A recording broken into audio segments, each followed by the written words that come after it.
Okay, good morning. I'm Bob Bracken. We're here on one of our single-family home construction sites this morning. As you can see, we got our foundation kind of in place, and we're backfilling it, getting prepped for the underground plumbing, which will go in this area here. That's why we left the stone down a little bit, so the plumber doesn't have to dig his trench. We'll backfill it after he gets his inspection. We have our water line, which is in conduit right here, which goes under the floor and out the wall, which gives us the opportunity, if something ever went wrong with the pipe, that the homeowner 10 years from now could re-snake it back out without breaking up the concrete floor. These are the little things that a contractor should take into consideration if he wants to do a quality job.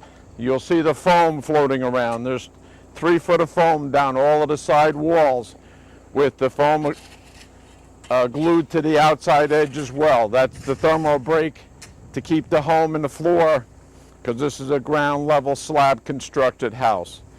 So basically that'll keep the cold weather in the wintertime from permeating into the floor in the house and making the floor cold. As you can see, we're doing right now, we have our excavator here, and yesterday we backfilled the portion of the house section. Now we're filling in the garage section, getting ready so that we could, once the plumber's done and we get an inspection, we can pour the slabs and start framing the house. This is the important step. People laugh at me because I use gravel rather than dirt, but it does 2 things for me.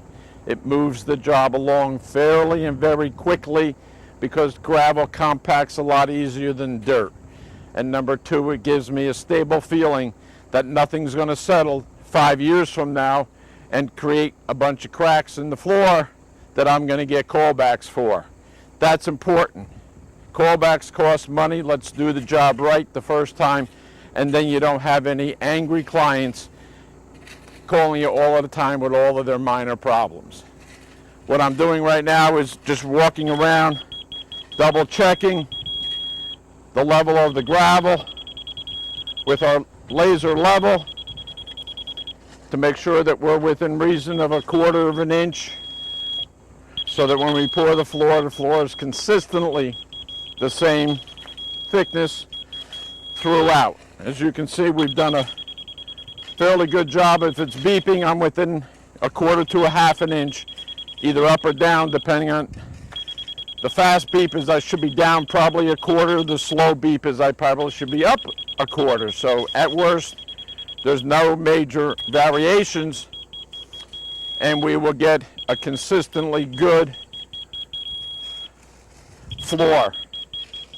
On top of this, before we pour the gravel, I put 2 layers of plastic, because we're in a Tier 1 radon location throughout the country here in northern New Jersey. And that helps keep the radon, which is a natural element, and keeps it from permeating through the concrete and getting into the house and affecting the homeowner. You will notice that I have white pipes, one here and one over here, which is a continuous loop of perforated piping around the inside perimeter, with one going up right here. This will go up through the roof. If by chance there's a necessity for mitigating the radiation, we will go up in the attic, put a pump on the on that pipe going through the attic roof, which in turn will suck the radon through these pipes and out up through the attic and outside, which will keep the radon level to a very minimal point, so that the homeowner is, again, living safely.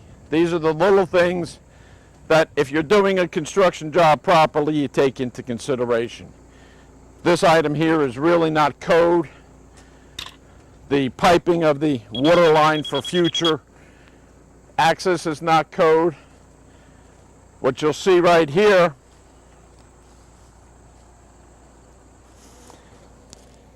is copper wire, which is the ground for the electrical system in the house. Again, that's there because I put rebar in my footings. Most builders don't put rebar because it's not a code requirement. But if you put rebar, that's a requirement to ground the whole house. I put rebar in the footing primarily so that I know nothing can majorly happen. If something in the ground was to shift slightly, the rebar will hold it.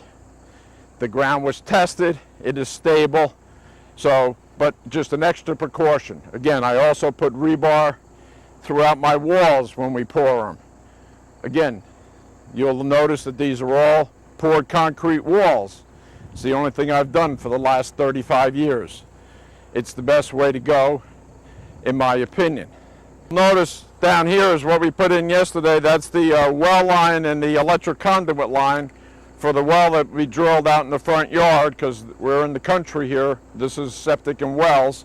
That is probably 55, 60 inches. We have a code up in this region that it has to be a minimum of 42 inches deep in the ground. Again, we don't play. You'll see the gray conduit there, which is continuously one piece going back to the piece going up into the house. So again, something ever happened, the homeowner could dig it up, slide it out, replace the pipe, and never have to worry about tearing up his concrete floor because it was done properly the first time. These are little things that a contractor should always keep in mind. You know, it's easy to cut costs. Nobody's here looking at a foundation. It's not an exciting part of the job. I haven't built anything, commercial, industrial, residential, that I haven't been on the job until the foundation's thoroughly complete. Because without a proper foundation, you might as well not continue the job. Okay, as you'll see, the outside down and below, that's our footings. Minimum of 10 to 12 inches thick. There's rebar in that lower footing. This is a grade on slab on construction, as I said earlier. The grade will come within 8 to 10 inches from the top of the wall down, and there's no need to waterproof this or anything because it's a slab on construction.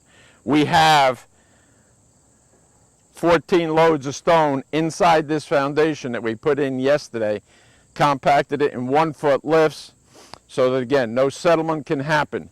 Our concrete piers were put in place to hold the lolly columns for the micro lambs that'll go across the family room down here. The design of this hexagon has extra steel in it, again, to prevent cracking and problems moving along in the future. Our back wall, you'll see 2 holes.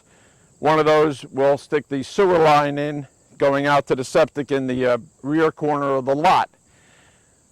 The grade, again, will come up within 8 inches of the top of the wall.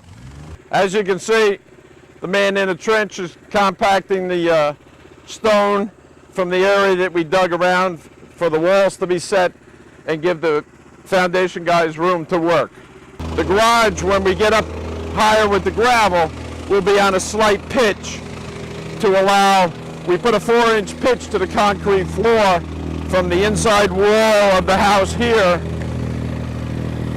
from the inside wall here out to the garage doors, which allows us so that if anything, the snow on the car when it melts in the wintertime will flow to the garage door. If by chance there's ever a gasoline leak, the gasoline will flow to the garage door and not build up in the garage.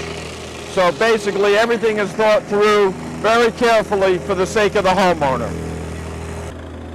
You'll see the 4 piers inside the garage which were poured when we poured the walls. These again hold the lolly columns that hold the micro lambs, that hold the upper level floor in place, that is part of the main structure of the house. There's 2 inside the house which we have the stone up to already, and that's completely compacted and ready to go. You'll see the garage door opening drops. That's so that we can pour the garage floor over the wall to give it extra support at that point where the car will drive in and out of. Not everybody does that. They'll pour to it, and in the future will crack minimally and look like it cracked.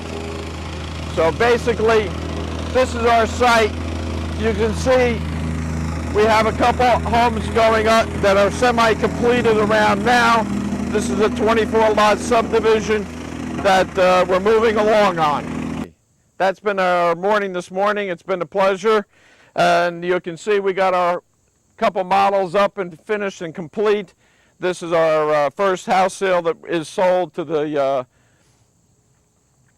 Quinns.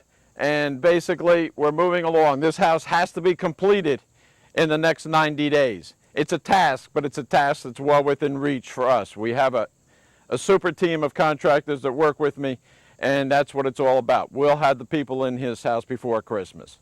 And again, thank you. It's been a pleasure, and I'm Bob Bracken.